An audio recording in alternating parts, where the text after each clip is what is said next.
మహాభారత యుద్ధంలో 17వ రోజు అర్జునుడికి ఎదురుగా నిలిచిన ఓ మహాయోధుడు కర్ణుడు.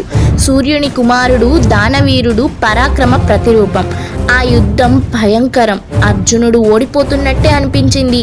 అంతలో తన శాపాన్ని అమలు చేసింది పృథ్వీదేవి. ఒక్కసారిగా కర్ణుని రథచక్రం భూమిలోకి మునిగిపోయింది. కర్ణుడి రథం దిగిపట్టి దాన్ని పైకి లాగడానికి యత్నిస్తున్నాడు.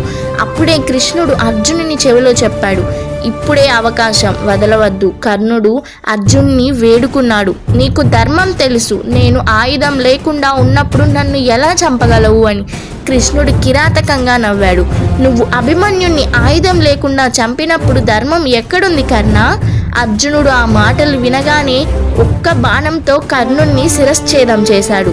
ఇది కేవలం ఓ మహాయోధుని మరణం కాదు, ఇది ధర్మానికి కర్మ ఇచ్చిన సమాధానం. తన జీవితమంతా అవమానాలతో బతికినవాడు చివరికి వేరే ఎవరికో చేసిన తప్పులకు తన ప్రాణాలను చెల్లించాడు.